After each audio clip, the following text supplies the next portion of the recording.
बहू को आजाद, बेटी को कैद करने वाली सास। मम्मी मान जाओ ना। मम्मी, तुम अपनी बेटी को कैद में क्यों रखना चाहती हो? मेरा दिमाग खराब मत कर। अरे भाग्यवान, क्यों बच्ची पर चिल्ला रही हो?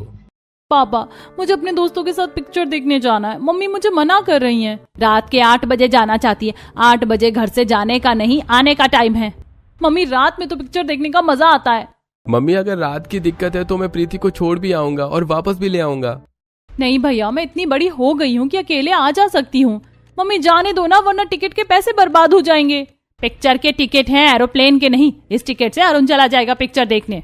प्रीति से छीनी हुई टिकट शारदा अरुण को दे देती है। वहीं दूसरी तरफ अनीता अपने माता पिता के साथ हॉल में बैठी होती है। अरे श्रीमती जी, तुम दोनों माँ बेटी मिलकर क्या खिचड़ी पका रही हो? देखिए ना पापा, मुझे नाइट शो में मूवी देखने जाना है और माँ मुझे जाने नहीं दे रही है। रात के 8 बजे जाने की जिद कर रही है। 8 बजे जाएगी तो 12 बजे आएगी। बेटी तो चली जा, जब थिएटर से बाहर निकलेगी तो मुझे फोन कर देना, मैं तुझे लेने चला आऊंगा। और अपना ख्याल रखना, दोस्तों के साथ ही रहना और किसी का कुछ दिया खाना नहीं। अनीता अपनी कुछ सहेलियों के साथ थिएटर जाती है और मूवी देखने लगती है। तभी बदमाश कल्लू, कालिया और उनके दोस्त अनीता के पीछे आ बैठते हैं। अरे कालिया भाई, क्या हीरोइन है, क्या फिगर है भाई। अरे हाँ, कहाँ है इतनी अच्छी हीरोइन, तो इतनी तारीफ कर रहा है? अरे भाई सामने देखो क्लोजअप में। माँ कसम, पिक्चर की हीरोइन से ज्यादा तो ये सुंदर है। अरे सोच, पिक्चर में जो हीरोइन रोमांस कर रही है, अगर वैसा रोमांस मुझे इसके साथ करने मिल जाए तो। रास्कल्स, इनके घर में माँ बहन नहीं है क्या? बदतमीज। हम जितना उनसे झगड़ेंगे वो उतना ही हमारे पीछे पड़ेंगे। चल यहाँ से निकलते हैं। तू सही कह रही है, अगर हम यहाँ बैठे रहे तो वो हिंट समझेंगे और झगड़े तो मुंह लग जाएंगे। चल। अनीता अपनी सहेलियों के साथ थिएटर से बाहर निकल जाती है। मम्मी पापा से रिक्वेस्ट करके नाइट शो की परमिशन ली थी और इन गुंडों ने सारा मूड खराब कर दिया। एक्चुअली हमारे मम्मी पापा सही कहते हैं, हमें अकेले कहीं नहीं जाना चाहिए। अरे मैं अपना पर्स भी अंदर भूल आई। जल्दी चल, उसी में मेरा फोन भी है। अनीता अपनी सहेलियों के साथ थिएटर से वापस आती है, जहां अरुण कालिया के गाल पर थप्पड़ मारकर अपनी सीट पर बैठ जाता है। बाकी गुंडों के गालों पर भी थप्पड़ों के निशान होते हैं। अनीता अपनी सीट पर पहुंचकर अपना पर्स उठाती है। सिस्टर, आप सबको सॉरी। सॉरी सिस्टर, हम किसी को परेशान नहीं करेंगे। अनीता अपनी सहेलियों के साथ बाहर आकर अरुण का इंतजार करने लगती है। पिक्चर खत्म होते ही अरुण थिएटर से बाहर आता है। Excuse me. हाँ जी कहिए। आपने उन गुंडों को क्यों मारा? अरे मैं कब से उन गुंडों की बदमाशी देख रहा था। आप लोगों के निकलते ही उन्होंने दूसरी लड़कियों को टारगेट बनाना शुरू कर दिया, इसलिए मैंने उन्हें सबक सिखाया। जब वो हमें परेशान कर रहे थे तभी उन्हें क्यों नहीं सबक सिखाया? हमारी पिक्चर नहीं छूटती ना। अरे फिर आप लड़कियों की गलतफहमी हो जाती है कि मैंने ही गुंडे बैठाए हैं आप लोगों को इम्प्रेस करने के लिए। अरुण की बात सुनकर अनीता की सभी सहेलियां हंसने लगती हैं। वहीं अनीता और अरुण बहुत ध्यान से एक दूसरे को देखने लगते हैं। अरुण आगे बढ़ जाता है, वहीं अनीता भी कृष्णलाल को बुलाकर घर निकल जाती है। ऐसे कुछ दिन बीतते हैं और एक दिन पंडित घर जोड़े कृष्णलाल और मीनाक्षी के घर आते हैं। अरे आपकी बेटी के लिए मैंने एक अच्छे घराने का रिश्ता ढूंढा है, ये देखो लड़के की तस्वीर। मम्मी पापा को दिखा दीजिए। मम्मी पापा की जो मर्जी होगी वही मुझे मंजूर है। बेटी शादी तुझे करनी है, हमें नहीं करनी। अनीता घर जोड़े राम जी से तस्वीर लेती है और तस्वीर अरुण की होती है। अरे ये तो वो थिएटर वाला लड़का है। ये तो काफी अच्छे स्वभाव का है और लड़कियों की काफी इज्जत करता है। पंडित जी, आप लड़के वालों को बुला लीजिए। हम अपनी बेटी के चेहरे की मुस्कान देखकर सब कुछ समझ गए हैं। वहीं दूसरी तरफ शारदा पूरे परिवार के साथ अरुण को अनीता की तस्वीर दिखाती है। मम्मी, इस लड़की से पहले भी मैं मिल चुका हूँ। काफी अच्छी घराने की लड़की है और मुझे पसंद भी है। अगले दिन अरुण पूरे परिवार के साथ रिश्ते की बात करने आता है। एक दूसरे को पहले से पसंद करने वाले अनीता और अरुण सबके सामने शादी के लिए हाँ कह देते हैं। शादी निकलती है। कुछ दिन बीतते हैं। शादी की शॉपिंग के लिए मीनाक्षी शारदा के घर के बाहर खड़ी होती है। तभी घर के अंदर, नहीं मम्मी, भैया की शादी में मुझे जैसे कपड़े पहनने होंगे मैं वो खुद पसंद करके खुद खरीदने जाऊंगी और खुद ही पसंद करूंगी। खबरदार, जो तूने ऐसी कोई उल्टी सीधी हरकत की मैं तुझे बाहर नहीं जाने दूंगी। बाप रे, जो औरत अपनी बेटी को भाई की शादी में भी घर से नहीं निकलने दे रही है, वो और दिनों में क्या करती होगी। शारदा बाहर आती और मीनाक्षी के साथ शादी की शॉपिंग करने चली जाती है। कुछ दिन बीतते हैं। शादी की रस्में चलती रहती हैं। प्रीति के बहुत कम दिखाई देने की वजह से अनीता अपने और अरुण के संगीत में अपनी माँ से पूछती है, मम्मी, मेरे और अरुण की शादी की सभी रस्में एक साथ ही हो रही है। फिर भी मुझे कभी मेरी नंद दिखाई देती है, कभी दिखाई ही नहीं देती, जबकि शादी की रस्मों में तो नंद बढ़ चढ़ कर आगे रहती है। अरे तेरी सास अपनी बेटी को ज्यादा आजादी नहीं देती। जो सास अपनी बेटी को कैद में रख रही है वो बहू को क्या आजादी देगी। इसी तरह समय बीतता है, शादी की तारीख आ जाती है और बहुत धूमधाम से अनीता और अरुण की शादी होती है। प्रीति अपने कुछ कजिन्स के साथ एक कोने में बैठी है। शादी संपन्न होती है और अनीता अरुण के साथ अपने ससुराल में गृह प्रवेश करती है और अपने कमरे में चली जाती है। रात बीतती है। अगले दिन अनीता अपनी मॉडर्न साड़ी में तैयार होकर हॉल में आती है। अरे वाह अनीता, तुमने तो बड़ी सुंदर साड़ी पहनी है, बहुत अच्छी लग रही है। क्या बुड्ढों की तरह खास रहे हो? अपनी पत्नी की तारीफ कर रहा है ना, किसी और की थोड़ी। अरे भाग्यवान, मैं कहाँ मना कर रहा हूँ तारीफ करने के लिए। अब गले में खराश थी तो मैं क्या करूँ। बहू तू बहुत प्यारी लग रही है। औरत को कपड़े वैसे ही पहनने चाहिए जैसे उसके पति को पसंद हो। तभी प्रीति मॉडर्न कपड़े पहनकर बाहर आती है। वाह भाभी, आप मॉडर्न साड़ी में बहुत प्यारी लग रही हैं। मेरी बहू तो अच्छी लग रही है, लेकिन तू क्यों कार्टून बनकर घूम रही है? या किस छोटे बच्चे के कपड़े चुरा कर पहन लिए? मम्मी, ये मॉडर्न वेस्टर्न कपड़े हैं, ऐसे ही होते हैं, किसी बच्चे के कपड़े चोरी नहीं किए मैंने। इतने बड़े हिंदुस्तान में तुझे कपड़े कम पड़ रहे हैं जो तू अब वेस्टर्न कपड़े पहनने लगी। हिंदुस्तानी कपड़े क्यों नहीं पहनती? भाभी ने भी तो मॉडर्न साड़ी पहनी है, उन्हें तो आपने हिंदुस्तानी साड़ी पहनने को नहीं बोला, बल्कि उनकी तारीफ करी और मुझे डांट रही हो। उसके पति को पसंद है ये साड़ी, पर तेरे माँ बाप को तेरे ऐसे कपड़े पसंद नहीं है। जा जल्दी से वैसे कपड़े पहन कर आ जैसे पहनती है। अभी पड़ोसन आएंगी बहू की पहली रसोई चखने, 10 तरह की बातें बनाएंगी। दरवाजे पर खड़ी पड़ोस नाम को देखकर गुस्से में कमरे में चली जाती है और शारदा पड़ोसनों को डाइनिंग टेबल पर बिठाती है। सासू माँ ने मुझे मॉडर्न साड़ी पहनने की आजादी दे दी और अपनी बेटी को मॉडर्न कपड़े तक पहनने की आजादी नहीं। हाँ, आजकल तो सभी लड़कियां मॉडर्न कपड़े पहनती है और नंद तो कॉलेज में पढ़ती है। अब नंद नहीं पहनेगी तो कौन पहनेगा? बहू तू खड़ी खड़ी क्या सोच रही है? तुझे तो पता ही है ये तेरी पहली रसोई। जा जो कुछ आता है तुझे बनाने वो बना ले, साथ में कुछ मीठा भी बना लेना। अनीता रसोई में आती है। अनीता एक तरफ आलू दम की सब्जी की कढ़ाई चढ़ाती है, दूसरी तरफ आटा गूंथकर पूड़ियां बेलने लगती है। अनीता खीर बनाती है, साथ में पकौड़े और पापड़ तलती है और सबको परोसती है, जहां प्रीति अपने हिंदुस्तानी कपड़ों में होती है। वाह शारदा बहन, तुम्हारी बहू तो बड़ा अच्छा खाना बनाती है। अब तो तुम्हें रोज स्वादिष्ट पकवान चखने मिलेंगे। प्रीति बेटी की तो बल्ले बल्ले हो गई, रोज कोचिंग, रोज कॉलेज, नए नए डिश लेकर जाएगी और अपने दोस्तों को दिखाएगी कि हो प्रीति बेटी। अरे मेरी बहू प्रीति के लिए अलग अलग डिश क्यों बनाएगी? प्रीति को जो डिश बनाना होगा प्रीति खुद बनाएगी। बहू ये तुम्हारा शगुन है, बहुत अच्छी रसोई बनाई है तुमने। अनीता अपनी पहली रसोई का शगुन लेती है। इसी के साथ अनीता की पहली रसोई पूरी होती है। वहीं प्रीति घर के सिंक में सभी पड़ोसनों का हाथ धुलवा रही होती है। बेचारी ये शारदा भी न जाने कैसी है, अपनी बेटी को कैद में रखती है और बहू को इतनी आजादी दिए जा रही है। बताओ, पहले ही दिन बहू के सामने नंद की बेइज्जती कर दी। अरे बिल्कुल, अपनी बहू को पहले ही दिन मॉडर्न साड़ी पहनने की आजादी दे दिया, बेटी को हिंदुस्तानी कपड़ों में कैद कर दिया। खैर प्रीति बेटी कोई बात नहीं, हिंदुस्तानी कपड़े भी काफी अच्छे लगते हैं, हम चलते हैं। पड़ोसनों की बातें प्रीति के मन में बैठ जाती हैं। कुछ दिन बीतते हैं। एक रात हॉल में बैठी प्रीति के फोन पर कॉल आती है और प्रीति बात करते हुए अपने कमरे में चली जाती है। प्रीति के पीछे शारदा भी कमरे में चली आती है। जरा 1 मिनट रुक। क्या हुआ माँ, मेरे पीछे पीछे कमरे में क्यों चली आई? किससे बात कर रही है तू? दोस्त है माँ, प्रोजेक्ट के बारे में बात कर रही हूँ। कॉलेज में तुम लोगों की बात खत्म नहीं होती है? देख बहू अकेले रसोई में खाना बना रही है, जा उसकी मदद कर, बाद में बात करना। प्रीति गुस्से में फोन काट देती है और रसोई में आकर सलाद काटने लगती है। प्रीति तुम रसोई में क्यों आ गई? मैं कर लूंगी। मम्मी ने भेजा है भाभी, मुझे रसोई में ही बैठना पड़ेगा। ऐसे कुछ दिन बीतते हैं। एक शाम बालकनी में चाय पी रही शारदा के पास अरुण आता है। क्या हुआ अरुण? कब से देख रही हूँ मेरे आगे पीछे घूम रहा है, कुछ बोलना है तो बोल। माँ वो मैं सोच रहा था कि अनीता को आइसक्रीम खिलाने लेकर चला जाऊं क्या? नहीं, मुझे लेकर चल। पगले तेरी बीवी है, जहाँ लेकर जाना है जा, पर अपने साथ ही रखना। Thank you mummy. ऐसी रात होती है। रात के खाने के बाद प्रीति को कमरे में उसकी सहेली का फोन आता है। हाँ बोलना नताशा, क्या हुआ? प्रीति परसों से हमारे एग्जाम स्टार्ट हैं, सभी को बहुत स्ट्रेस हो रहा था, इसीलिए हम सब ने आइसक्रीम खाने जाने का प्लान बनाया है। थोड़ा मूड फ्रेश हो जाएगा, तुम भी आ जाओ। तू सिग्नल के पास रुक, मैं अभी आती हूँ। प्रीति हॉल में आती है जहाँ शारदा रामलाल टीवी देख रहे होते हैं। तभी अरुण अनीता भी आते हैं। मम्मी जी तो हम निकल रहे हैं। मम्मी मैं भी अपने दोस्तों के साथ आइसक्रीम खाने जा रही हूँ। रुक रुक, बताया और घर से निकलने लगी। बेटी पहले अपनी माँ से इजाजत लो, फिर चली जाना। कोई इजाजत विजाजत नहीं मिलेगी, कोई जरूरत नहीं है इतनी रात को आइसक्रीम खाने जाने की।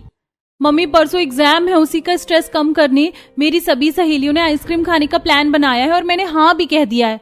रात में आइसक्रीम वाला 2 सिग्नल दूर बैठता है, इतनी दूर तुझे अकेले जाने की जरूरत नहीं है। भैया भाभी के साथ चली जा, वो भी आइसक्रीम खाने जा रहे हैं।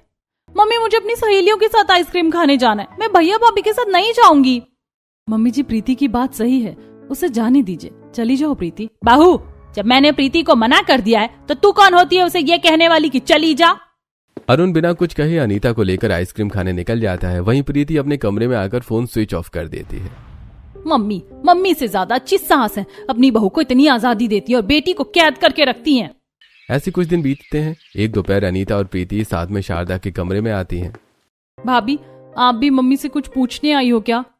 पूछने नहीं नंद जी, बताने आई हूँ। मम्मी जी मैं निकल रही हूँ। हाँ बहू जा, और आराम से जाना, कोई हड़बड़ी नहीं। और ये ले कुछ पैसे। मम्मी भाभी कहाँ जा रही हैं? बहू अपनी कुछ सहेलियों से मिलने जा रही है। तू बता क्यों आई है? माँ मुझे भी थोड़े पैसे दो ना, मुझे अपनी स्टेशनरी का सामान लेना है। चल मैं तुझे स्टेशनरी का सामान दिला लाती हूँ। क्यों माँ, मुझे पैसे दो, मैं खुद खरीद लूंगी स्टेशनरी का सामान। अरे तुझे स्टेशनरी चाहिए या पैसे चाहिए? मैं चल रही हूँ ना। अपनी बहू को पैसे और दोस्तों के साथ घूमने की आजादी दे दी, पर अपनी बेटी को तो कभी दोस्तों के साथ घूमने की आजादी नहीं देती हो, ना ही पैसे ही दे रही हो, ऊपर से मेरे साथ चलने की जिद कर रही हो। अब बाजार में मैं तुम्हें अपनी पूंछ बनाकर घूमती रहूंगी क्या? जुबान संभाल कर बात कर प्रीति, वरना गरम चिमटे से तेरी जुबान जला दूंगी। जी तो जला रखा है, जुबान भी जला दो। मम्मी जी शांत हो जाइए, बाजार तक ही तो जाना है, बाजार में वैसे भी काफी चहल पहल होती है। आप प्रीति को जाने दीजिए, उसे पैसे दे दीजिए। बहू मैं तुझे दूसरी बार समझा रही हूँ, मेरे और मेरी बेटी के बीच में मत बोला कर। तू नहीं जानती, इसे जरा भी समझ नहीं है सामान खरीदने की, ना ही इसे बाजार में सही से चलने का ढंग है। तू जा, मैं इसे देख लूंगी। अनीता घर से निकलती और अरुण के साथ बाइक पर बैठकर अपनी सहेलियों से मिलने के लिए निकल जाती है। वहीं दूसरी तरफ शारदा प्रीति को लेकर स्टेशनरी का सामान खरीदने बाजार आती है, जहां प्रीति अपनी कुछ सहेलियों को अकेले बाजार में घूमते हुए देखती है। ऐसे कुछ दिन बीत जाते हैं। एक सुबह कॉलेज के लिए तैयार प्रीति बालकनी में खड़ी नीचे शनाया और आयशा की बातें करते सुनती है। चल कॉलेज चलते हैं। कल तेरे घर से तेरी भाभी और मम्मी के लड़ने की आवाज क्यों आ रही थी? मम्मी मुझे पूरी आजादी देती है, अपने पसंद के कपड़े पहनना, पैसे खर्च करना, जहाँ जाना है जाओ। सभी औरतें ऐसे ही होती, अपनी बहू को कैद में और बेटियों को आजादी देती हैं। ऐसा नहीं होता है, मेरी माँ अपनी बेटी पर अति बार भरोसा नहीं करती और उसे कैद करके रखती है। प्रीति अपने कमरे के दरवाजे पर चली आती है, जहां अरुण ऑफिस जाने के लिए बाइक लेकर खड़ा होता है। प्रीति जल्दी बैठ, तुझे रोज रोज कॉलेज पहुंचाने और कॉलेज से लेकर आने में मुझे रास्ते में सबवे सर्फर खेलना पड़ता है, ऊपर से तू और लेट कर रही है। शारदा के नियम के अनुसार प्रीति को रोज कॉलेज छोड़ने और वापस लाने अरुण जाया करता है। अरुण की गैर मौजूदगी में रामलाल प्रीति को कॉलेज छोड़ने और लेने जाते हैं। ऐसे दिन बीतते हैं। एक दोपहर अनीता और प्रीति रसोई बना रही होती हैं। प्रीति के एग्जाम खत्म हो गए और कॉलेज की छुट्टी भी हो गई है। उसके सभी दोस्त ट्रिप पर जा रहे हैं, एंजॉय कर रहे हैं, पर मम्मी जी ने प्रीति को घर में कैद करके रखा है। ऐसा करती हूँ, आज अपने बहाने से प्रीति को न्यूली रिलीज्ड मूवी दिखा देती हूँ। प्रीति, वो न्यूली रिलीज्ड पिक्चर देखने जाना है? हाँ भाभी, पर मम्मी मुझे थिएटर जाने ही नहीं देती। मैं आज अपने बहाने से आपको लेकर चलूंगी तो मम्मी जी जरूर जाने देंगी। प्रीति और अनीता छत पर फूलों में पानी दे रही शारदा के पास आती हैं। मम्मी जी, एक बहुत अच्छी पिक्चर आई है, मुझे वो देखने का मन है, तो मैं प्रीति के साथ चली जाती हूँ। बहू, अगर तुझे पिक्चर देखने जाना है तो अरुण के साथ जा, प्रीति के साथ क्यों जा रही है? मम्मी जी मुझे फर्स्ट शो देखना है और अभी तो अरुण ऑफिस में है। First show? इसका मतलब बहुत ज्यादा भीड़ होगी, ऐसे में इन दोनों को अकेले नहीं छोड़ सकती, और दोनों को लेकर जाऊंगी तो दोनों को मैं संभाल नहीं पाऊंगी। ऐसा करती हूँ, प्रीति को मना कर देती हूँ, वरना बहू को लगेगा कि सास मुझे कैद कर रही है। बहू तू मेरे साथ चल पिक्चर देखने, प्रीति तू अपने कमरे में जा। क्यों मम्मी जी, मैं और प्रीति साथ चली जाएंगी तो क्या दिक्कत है? रहने दो भाभी, मुझे आपके साथ नहीं जाने दे रही है ना मम्मी, अब तो मैं अपनी सहेलियों के साथ अकेले जाऊंगी। अच्छा ठीक है, तू भी चल पिक्चर देखने, जाओ तुम लोग अपने अपने कपड़े बदल कर आओ। एक झटके में शारदा के बदलते व्यवहार से प्रीति और अनीता बहुत परेशान और हैरान हो जाती है और अपने अपने कमरे में जाकर कपड़े बदलने लगती हैं। अनीता साड़ी बदलकर बाहर आती है और शारदा तुरंत प्रीति के कमरे का दरवाजा बाहर से बंद कर देती है। मम्मी तुमने दरवाजा क्यों बंद कर दिया? दरवाजा खोलो। मम्मी जी आपने दरवाजा क्यों बंद कर दिया? बहू जल्दी चल, तुझे पिक्चर देखने जाना है ना, मैं तुझे लेकर चल रही हूँ। प्रीति को फिर कभी पिक्चर दिखा लाऊंगी। मम्मी जी पर ये तो गलत है, नंद जी को कमरे में बंद करके हम पिक्चर देखने कैसे जा सकते हैं? नहीं भाभी, आप जाओ पिक्चर देखने। मुझे लग ही रहा था कि मम्मी ने मुझे परमिशन कैसे दे दी, पर ऐसा करेंगी इसका अंदाजा नहीं लगाया था मैंने। शारदा प्रीति को कमरे में कैद करके अनीता को लेकर पिक्चर देखने निकल जाती है। ये बात ना अनीता को अच्छी लगती है और ना ही प्रीति को। ऐसे ही दिन बीतते हैं। एक दिन प्रीति अपने दोस्तों के साथ कॉलेज कैंटीन में बैठी होती है। क्या तेरी माँ तुझे कैद करके रखती है और भाभी को इतनी आजादी देती है? ये तो बहुत गलत बात है। हमारे पेरेंट्स तो ऐसा नहीं करते। अरे मेरी मम्मी तो भाभी को 2 बातें जरूर सुना देंगी, पर मुझे कभी नहीं सुना सकती। मुझे पूरी आजादी है, मुझे जहाँ मन करता है, जिसके साथ मन करता है मैं जा सकती हूँ। कहीं तेरी माँ तुझे डस्टबिन से तो नहीं उठा कर लाई है? ऐसा सौतेला व्यवहार करती है जो तुझे कैद करके रखती है। बचपन की तस्वीरें नहीं होती तो मुझे भी ऐसा ही लगता। बेटी तो मैं उन्हीं की हूँ, पर अब बस बहुत हो गया। मैं भी तुम लोगों की तरह घूमूंगी फिरूंगी। बिल्कुल, तेरी मम्मी अगर तुझे कैद करना चाहे तो तू बालकनी से निकल जाना या फिर कोई बहाना बनाकर चली आना। हमारी लास्ट ईयर चल रहा है, हम तुझे बहुत एंजॉय करवाएंगे। अरे तो फिर आज ही चल, कॉलेज बंक करते हैं और दूसरे शहर में एक म्यूजियम है, वहां घूमने चलते हैं।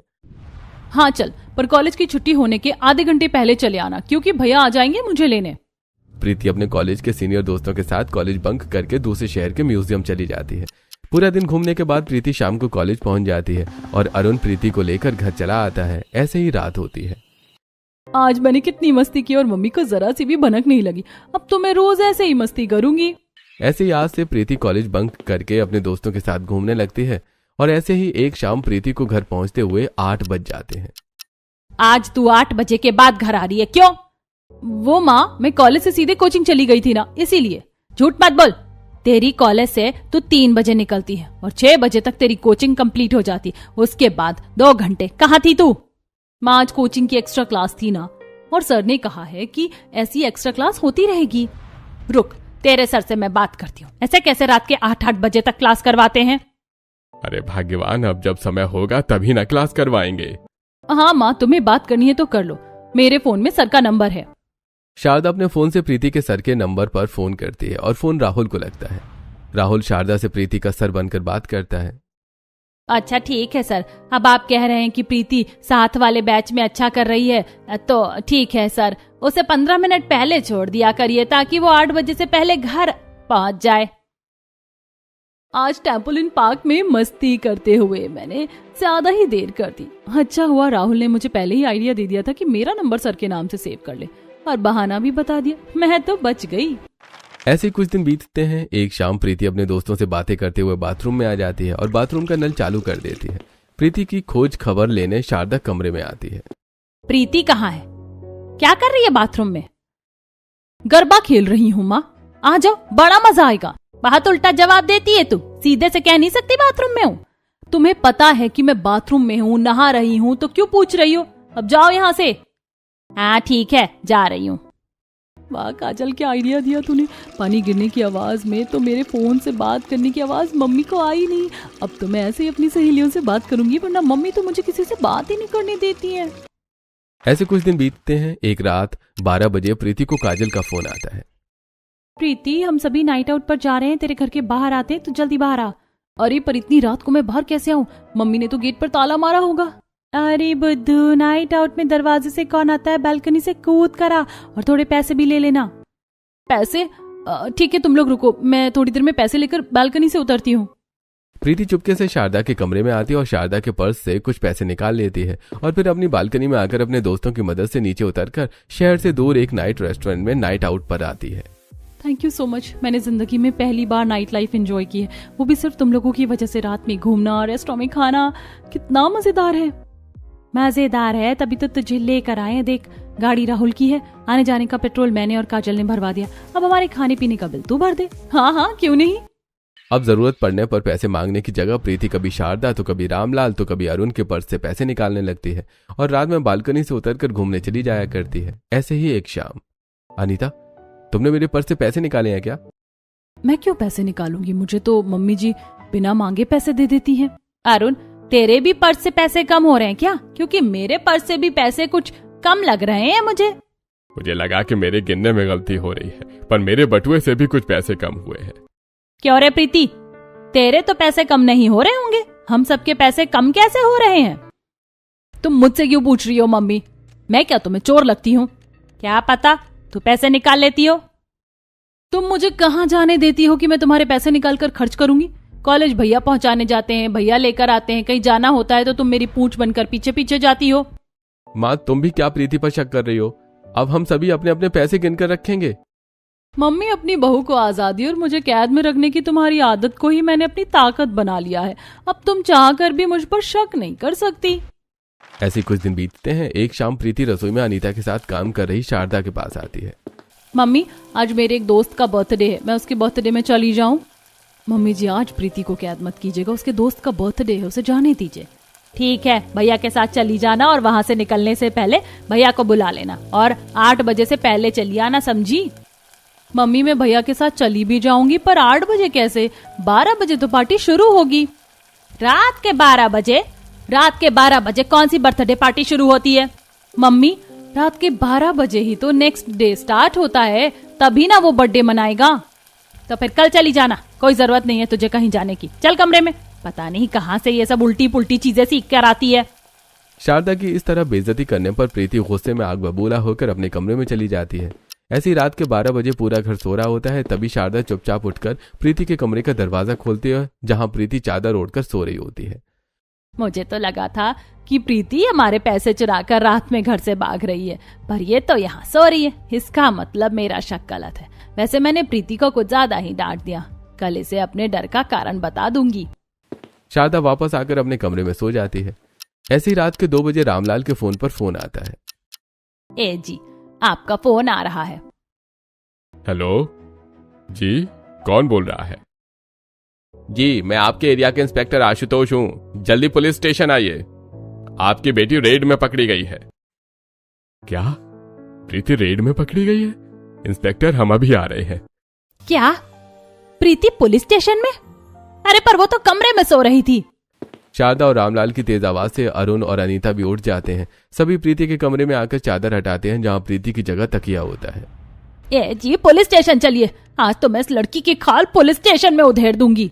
अनीता शारदा को समझाने के लिए आगे बढ़ती है, तब तक शारदा गुस्से में घर से निकल जाती है। शारदा के पीछे पूरा परिवार घर से निकलता है और सभी पुलिस स्टेशन पहुंचते हैं, जहां प्रीति अकेले खड़ी होती है। जी, आपकी बेटी क्लब में पकड़ी गई है, उसका। इंस्पेक्टर, इसे मेरी बेटी मत कहिए, आज तो मैं इसकी चमड़ी उधेड़ लूंगी। शारदा प्रीति के बाल पकड़कर उसकी पीठ पर मारने लगती है। घबराई प्रीति रोने लगती है। तू घर से पैसे चुराकर रात में घर से भागकर क्लब जाती है।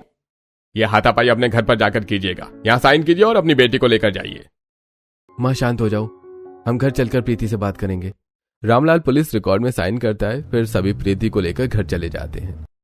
बता, कौन सिखा रहा है तुझे ये सब? किसके साथ गई थी क्लब तू? अपने दोस्तों के साथ गई थी क्लब, और क्यों ना जाऊं? वहां सभी राहुल का जन्मदिन मना रहे थे और मैं यहाँ घर में अपनी माँ की कैद में बैठी रह जाती। देखिए आप लोग कैसे जुबान लड़ा रही है ये मुझसे, एक तो चोरी, ऊपर से सीना चोरी। बस कीजिए मम्मी जी, जो कुछ भी किया उसमें सिर्फ और सिर्फ आपकी गलती है। उसने आपसे कितने अच्छे से परमिशन मांगी थी, अगर आपने उसे थोड़ी आजादी दे दी होती तो वो ऐसा करती ही नहीं। बिल्कुल शारदा, आज के जमाने में कौन इतनी सख्ती करता है, थोड़ा कल्चर के साथ आगे बढ़ना सीखो। आप सब मेरी गलती क्यों निकाल रहे हैं? क्योंकि माँ तुम्हारी ही गलती है, तुम प्रीति को अकेले कॉलेज आने जाने देती हो, अरे बाजार आने जाने देती हो, नहीं उसे घर में कैदी की तरह रखती हो। कैदी की तरह? मैं क्या जेलर हूँ? ठीक है, इसे लगता है ना कि मैं बहू को ज्यादा आजादी देती हूँ और इसे कैद में रखती हूँ। इसे भी सारी आजादी है, जो करना है करे। शारदा रोते हुए अपने कमरे में चली जाती है। वहीं अनीता प्रीति के साथ उसके कमरे में आती है। देखो प्रीति, इतना तो मैं समझ गई हूँ कि मम्मी जी की कैद में रखने की आदत की वजह से तुम रात में अपने दोस्त के जन्मदिन में बिना बताए चुपके से भागी थी। पर अब मुझे सारी कहानी बताओ, रेड कैसे पड़ी और तुम रेड में क्यों पकड़ी गई? क्या तुम लोगों की गलती थी? भाभी, घर से भागना, पैसे चुराना ये मेरी गलती थी, पर क्लब में हमारी कोई गलती नहीं थी। मम्मी रात में मुझे देखने आई थी, मम्मी के देखने आने से पहले। रात के 11:30 बजे प्रीति अपने कमरे में यहाँ वहां टहल रही होती है, तभी राहुल का फोन आता है। प्रीति, तू आ रही है ना मेरे बर्थडे में? नहीं यार, मम्मी से मैंने पूछा पर मम्मी ने मना कर दिया। अरे तू पूछने क्यों गई? तू बालकनी से कूद कर आ जा, और आज तुझे पैसे लाने की जरूरत नहीं है, सारे पैसे मैं दूंगा। रात के 12 बजते हैं। शारदा की आहट पाकर प्रीति बिस्तर में लेट जाती है और शारदा के जाते ही प्रीति कपड़े बदलती और तैयार होकर हमेशा की तरह बालकनी से अपने दोस्तों की मदद से नीचे उतर जाती है और राहुल और अपने दोस्तों के साथ राहुल का जन्मदिन मनाने क्लब में आ जाती है, जहां सभी स्टेज पर डांस कर रहे होते हैं। गाइस, मजा आ रहा है ना तुम्हें? हाँ यार, मुझे बहुत मजा आ रहा है। अपनी मम्मी की कैद से निकलकर पहली बार मैं रात में किसी दोस्त की बर्थडे पार्टी में आई हूँ और इतना एंजॉय कर रही हूँ। राहुल अपने दोस्तों के साथ केक कटिंग करता है। वहीं क्लब में नशे की हालत में बदमाशी कर रहे कल्लू और कालिया प्रीति और उसकी सहेलियों को देखकर ग्रुप में घुस जाते हैं और बदतमीजी करने लगते हैं। ए, क्या कर रहे हो तुम लोग? हटो यहाँ से। तुम हमारे दोस्त नहीं हो जो हमारे ग्रुप में शामिल हो रहे हो। अगर तुम्हें भी पार्टी चाहिए ना तो जो खाना है मेरे बिल में खा लो। मेरे दोस्तों को परेशान मत करो, जाओ यहाँ से। अरे क्यों बे, खुद को बहुत बड़ा अमीर ज्यादा समझता है? हमें खिलाएगा तू? है? हमें जो खाना है हम खुद खा लेंगे। इतना कहकर कल्लू और कालिया प्रीति और प्रीति की सहेलियों को हाथ लगाने लगते हैं। तभी मैनेजर पुलिस को बुलाता है। कल्लू और कालिया तो भाग जाते हैं, पर पुलिस रेड में प्रीति और उसके सारे दोस्त पकड़े जाते हैं। भाभी, कहीं ना कहीं मम्मी की बात बिल्कुल सही थी। ना हम रात में पार्टी करने जाते और ना ये सब होता। अगले दिन से शारदा किसी से बात नहीं करती है। ऐसे एक हफ्ता बीतता है। शारदा की चुप्पी अनीता, प्रीति और सभी को खलने लगती है। आज मेरे जिस स्वभाव को मेरी बेटी क्या हद समझ रही है, अगर वही स्वभाव मेरे माँ बाप या मैंने अपनी छोटी बहन के लिए रखा होता तो आज मेरी छोटी बहन मेरे साथ होती। मेरी कोई मासी भी है? मम्मी ने इसके बारे में तो हमें कुछ नहीं बताया। शारदा ने अपनी बहन के बारे में मुझे भी कभी कुछ नहीं बताया। सभी शारदा के कमरे में आ जाते हैं। अनीता पीछे से शारदा के कंधे पर हाथ रखती है, जिससे शारदा चौंक कर खड़ी हो जाती है। तुम लोग क्या कर रहे हो यहाँ? मम्मी जी, आप अपनी किस बहन की बात कर रही हैं? ऐसा क्या हुआ था मासी सास के साथ जिसकी वजह से आप प्रीति को अकेले या दोस्तों के साथ बाहर भेजने से इतना डरती हैं? उसे दी आजादी की वजह से वो दूसरे शहर में मॉडल बनने तक पहुंच गई, जहां लोगों ने उसका फायदा उठाया और उसे खत्म कर दिया। ऐसे खतरनाक समाज में मैं अपनी बेटी को अकेले यहाँ वहाँ कैसे भेज सकती हूँ, वो भी तब जब वो रात में अपने दोस्तों के साथ जाने की जिद कर रही है। पर मम्मी, तुम भाभी को तो कहीं भी जाने की आजादी दे देती थी।